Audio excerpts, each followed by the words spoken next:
Queen Camilla offered insight into King Charles's health as Princess Kate's brother is set to release an emotional memoir. Plus, Prince Harry will not attend the wedding with Prince William as Princess Beatrice is stepping up her royal duties. And royal author Christopher Anderson reveals whether or not Princess Kate will attend Trooping the Color. Now, this is going to be interesting, isn't it? She may appear on the balcony. That's not too much of a strain on her, I wouldn't think. We got that plus so much more in today's Royally Us. Hey everyone, and welcome to Royally Us. I'm Christina, that's Christine, and yes, lots of different stories going on this week in royal news. Yeah, there's so much to talk about. I think just when we think that we're not going to have much to discuss this week, we start researching and all these stories pop up. It's so true. All right, well, let's get right into it. And the Princess of Wales's initiative to encourage businesses to create the right conditions to help parents and their children is taking another step forward. So the Royal Foundation Business Task Force for Early Childhood has published a new report that sets out the case for prioritizing early childhood, and the first action is to be taken as a result of its work. Kate, who, according to Prince William, is doing well. He said this earlier this month, but she is not expected to return to work until she has been given the all clear to do so by her medical team. But she was talked through the report's findings and the next steps by Christian Guy, who is an executive director of the Royal Foundation Center for Early Childhood. So while she is taking some time to prioritize her health, the initiative that she is so passionate about is moving forward. So I'm sure she's excited for that. Yeah, we know that she's doing very, very light work behind the scenes, probably no more than like checking an email on her iPhone from time to time. She's really not back to royal duties, but this was such a huge project and a huge report that the Early Childhood Foundation was publishing that I'm sure she wanted to be aware and be on top of what was going on. Again, the palace is really pressing that she's not returning to royal duties. This is not a sign that she's back to work necessarily, but this is such a large project for the Royal Foundation for Early Childhood that I think they were really excited about the initiative and really wanted to get the information out there. Yeah, definitely. So definitely a bright spot in what's going on in her life right now. All right. Well, Queen Camilla offered some promising insight into King Charles's current state of health. While attending a garden party on May 16th, she shared that Charles is getting better. And she followed up her statement with a quip, well, he would if he behaved himself.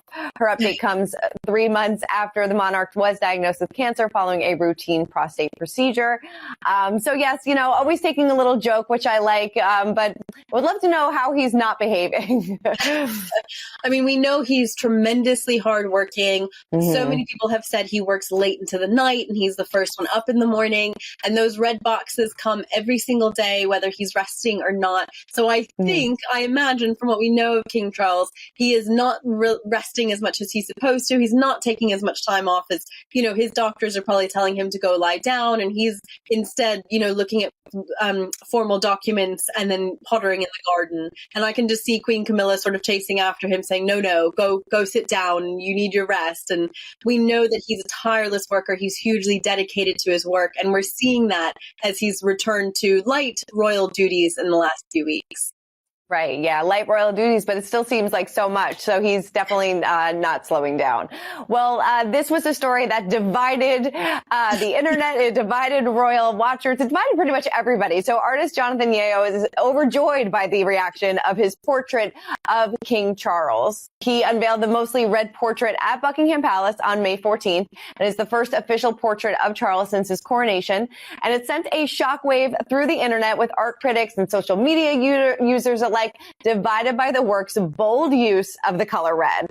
He shared via Instagram that his mind has truly been blown by the debate around his paintings. He wrote, "It's strangely reassuring to know a painted portrait can still spark so many conversations in an image-saturated age. If there's anyone who hasn't come up with their own outlandish interpretation yet, feel free to stick one in the comments below, a copy of the Da Vinci Code for the most original." He said there may have been some underlying motivations for bathing the king in so much red. He did suffer a heart attack during the 3-year process of the painting, and adding that it was not something he was conscious of. He added, "It was just I like this color. I mean, he must like red a lot. I mean, this is such a funny story. The comments and the memes and the jokes, they are very entertaining. I hope people have gotten a good laugh out of them. Everyone who's seen the painting in person says that it's so vibrant and beautiful and moving, and it's more of like a pinkish, bluish tone red, not necessarily the sort of graphic blood red that people have as. But I love this discourse. It's so amazing to see how a conversation about a royal portrait, a portrait of a monarch, evolves in 2024. It's still talked about worldwide.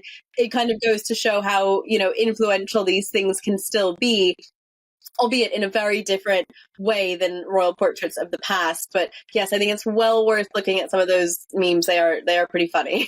They are pretty funny. I honestly thought it was a joke when I first saw it. I was like, that's not real. Oh, okay. We're doing that. So, I mean, I'm sure, like you said, it's probably totally different in person and probably just photographs, strangely, but quite the interpretation. It really was. All right. Well, like we said before, King Charles doesn't seem to be slowing down, and he booked his first overseas engagement since undergoing cancer treatment.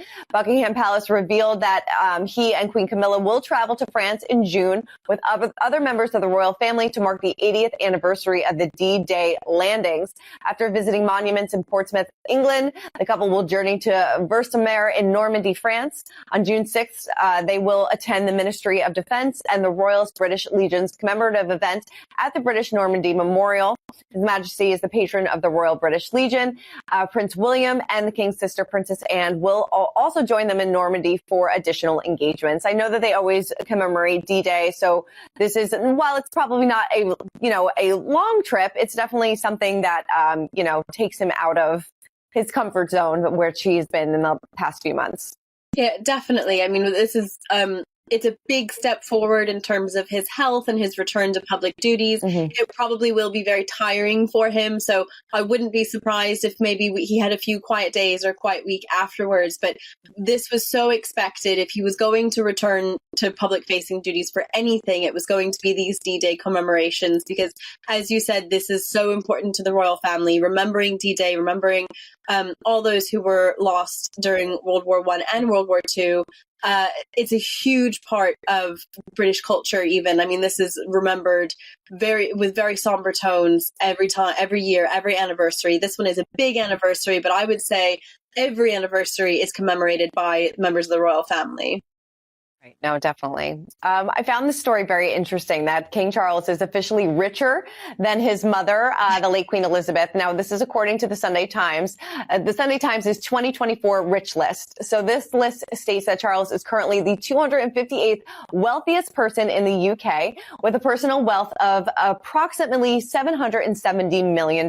So he is reportedly over 300 million richer than Elizabeth was prior to her September 2022 death. So per the outlet's 2022 rich list, Elizabeth amassed a personal wealth of $486 million before she passed away. His Charles' personal wealth has also increased by $12 million since last year's rich list.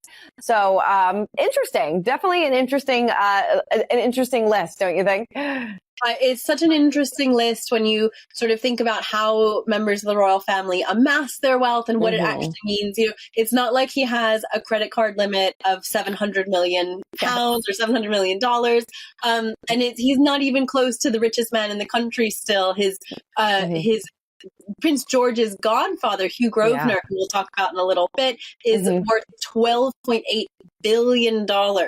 So in the grand scheme of things, $770 million, is that really? Right. Is it really all that much? It's pocket change. A huge amount of wealth, but it's not quite, like what he has sitting in the bank. All right, moving on. I am so excited for this. So Princess Kate's brother, James Middleton, is ready to spill some secrets. He will be releasing his memoir, Meet Ella, the Dog Who Saved My Life, on September 26th. So the story will chronicle James's childhood, being raised in Berkshire by his parents, Michael and Carol, and growing up alongside his sisters, Kate and Pippa, and his first dog, Ella. So a description of the book published by Simon & Schuster reads, when he was a child, James Middleton wanted nothing more than a dog of his own. Struggling to connect in the classroom, James James would often take off in pursuit of nature and animals, exploring the countryside, tinkering with rusty farm machinery, caring for injured creatures, and losing himself for hours to the outdoors. James's pleas for a dog were finally answered, and the description adds that the book traces the extraordinary bond between the young boy and Ella. And goes on to say that beyond the glamorous veneer of society engagements and entrepreneurial achievements lies a deeply personal account of James's battle with depression, adding that the dog emerges as an intuitive friend, reading James's moods and offering solace during the darkest hours. I'm so excited for this book. I think it's going to be a wonderful read. He has opened up in the past about how his dog Ella has, pulled him out of a deep state of depression. So I'm sure this is going to be a beautiful story. I think I'm really looking forward to it.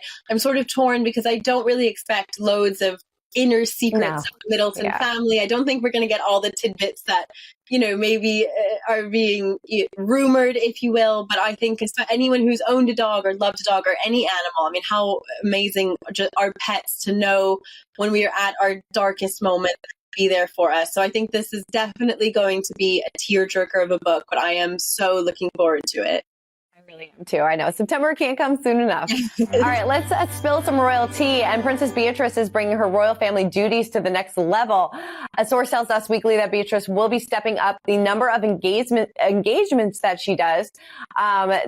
This is after the Daily Mail reported that Beatrice will have a bigger role within the monarchy as the royal family's health crisis continues. The insider made it clear that Beatrice will not stand in for Princess Kate, but her newfound role will be to help the royals out and be available to do more. I feel like we've seen that. We've seen other members of the royal family step up. Kind of surprised that it's taken maybe this long for her to really kind of immerse herself into more royal duties. But the monarchy is very slim and they need kind of everybody to help out right now.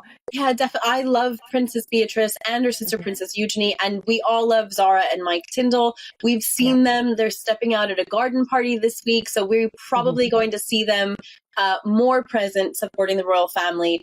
The problem with Princess Beatrice and Eugenie they are wonderful as individuals, but there's always that really sort of dark tie to their father, who has such a negative public image, and the public really, disapprove of him. But I can't express enough how lovely and warm and regal Princess Beatrice and Princess Eugenie are. And I do hope that they are able to step into more royal roles, because the monarchy, we've talked about it so many times, it's too slim. We've gone down too far. And I think they would be really happy, young, fresh faces. Mm-hmm. Definitely. I couldn't agree with you more. All right. Well, Prince Harry will skip the wedding of his friend and his son Archie's godfather, Hugh Grosvenor, like we just spoke about, the billionaire.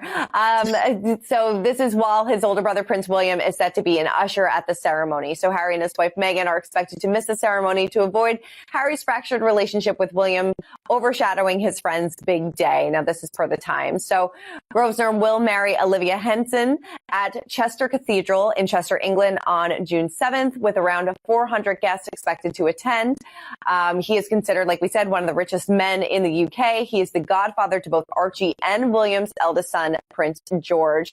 And his own godfather is King Charles. And King Charles, I believe, is reportedly not expected to attend the wedding either, as he continues to undergo cancer treatment. But Prince Harry was very close to him, maybe still is, but I guess it's probably the right decision to kind of take this one for the team and step out, because the headline would be all about William and Harry.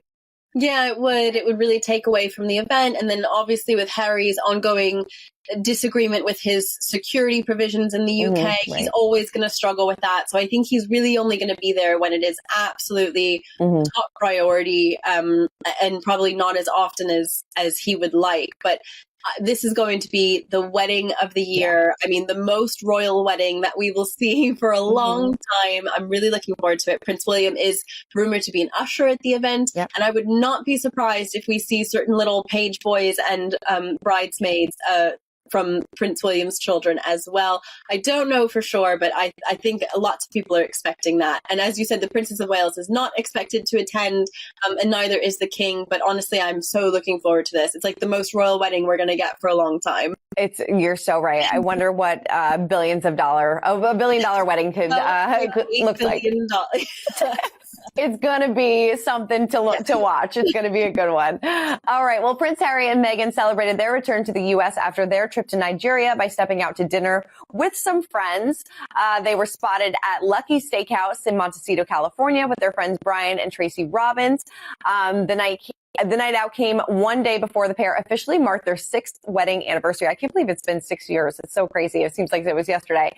They enjoyed their California date night nearly 2 weeks after they kicked off their 3-day visit to Nigeria. They began their trip, which commemorated the 10th anniversary of Harry's Invictus Games, by touring and meeting with students of the Lightweight Academy on May 10th. It seems like they had a really nice, I mean, we didn't get a chance to kind of break down their trip to Nigeria, but it seems like it was a successful visit during their time. It looked like a really successful visit. I think you can always tell by how happy people are to meet them and interact with them, and how positive it is for the organizations and the projects that they, get to see and learn more about. That's really what these visits are about. And lots of people do these, royals do them, but obviously celebrities do them. We've seen lots of humanitarian visits from Angelina Jolie, Emma Watson. So this is very much like we've spoken about. This visit to Nigeria is Harry and Meghan getting to the work and us being able to talk about the work that they're doing rather than anything else. But I'm glad they got in a date night. Was it an early anniversary dinner with friends? Who knows? But it's nice that it's probably nice for them to be home and, getting out and about. Definitely. I'm sure it was. I'm sure they enjoyed spending some time with their children as well. But I'm sure, a lot of their happiness was kind of overshadowed by this news about their Archwell Foundation. So during a May 14th speech, Governor Gavin Newsom came to the Archwell Foundation's defense, noting, "I just want folks to know not only are they in compliance, it was a technical paperwork issue that was wildly overhyped. It was very typical technical issue around paperwork that persists for so many others as well. They are a celebrated organization that does great work in the state of California. I wanted to clarify that because that's important." So what happened was earlier that week, California Attorney General Rob Bonta deemed Archwell delinquent in an official letter because the organization did not submit its registration fees and annual reports on time. They responded saying that they have diligently investigated the situation and can confirm that the Archwell Foundation remains fully compliant and in good standing. So it seems like this was maybe much to do about nothing, but yes, it was very overhyped, and it seems like there was just some technical issues.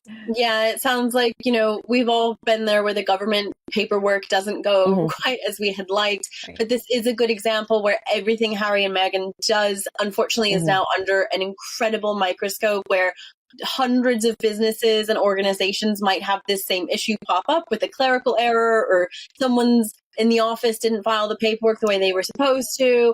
And yet when it happens to Harry and Meghan, they're put under a tremendous amount of scrutiny. It becomes like headline international news when it's actually, like you said, much to do about nothing. All right, well, let's break down the royal rules. And Trooping the Color is just a few weeks away.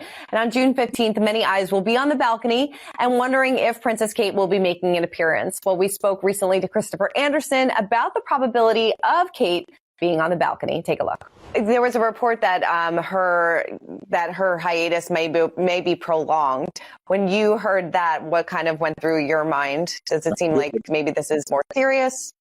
That was my feeling. Yes. I mean, I think we're not being told, don't we think that we're not being told the details for a reason? I mean, I don't want to stir things up unnecessarily, but if this were something, there are a number of cancers that are not easily dealt with, but more curable than others, more easily handled than others. And so it is, look, I think sunlight is the best treatment here. I think that in terms of their approach, their public relations approach to this, that they really should step up, the palace and tell people, maybe not in great detail, but at least what we're dealing with here. So there is wild speculation. Do you think that we'll see her at the trooping? No, I think quite well. Now this is going to be interesting, isn't it? She may appear on the balcony. That's not too much of a strain on her, I wouldn't think. But if she doesn't, it's just going to look sad and odd and send the message that things are perhaps a little worse than we thought, And so we'll have to wait. But I understand she's not taking place, and she's not the only thing that could be required of her is to be on that balcony with the children and William. If William's there alone, it'll be quite a sad moment. Yeah, I feel like this is probably going to be maybe like a close to game time decision, depending on how she feels. And, if she feels comfortable and confident and wants to be in front of all those people. Yeah, absolutely. And obviously, like a tremendous amount of scrutiny on her as well. She would really have to look picture perfect. So that's a lot of pressure. Maybe she should save it to the day. I think so too, yeah. All right, well, let's wrap it up with our pint-sized palace. And Meghan and Harry's daughter, Princess Lilibet, is growing up before their very eyes. Meghan told the Lightway Academy in Nigeria, our daughter Lily, she's much, much tinier than you guys. She's about to turn 3. A few weeks ago, she looked at me and she would just see the reflection in my eyes. She said, Mama, I see me in you. Oh my God, that's so cute. I love that so much. She added, she was talking really literally, but I hung on to those words in a very different way. And I thought, yes, I do see me and you see me and you. But as I look around this room, I see myself in all of you as well. I love that so much. It's amazing what those little words can make such a big difference. Oh, they really can. I think children can really be, even when they're talking so literally, they can be really poetic. And especially when you've had a long day as a mom or a dad or caretaker, those moments really mean so, so much. They really do. All right. Well, that is it for this week's episode of Royally Us. Christine, thank you so much as always. It's fun. I loved all the stories this week. Definitely. All right. Well, keep commenting, keep subscribing, and we'll see you next week.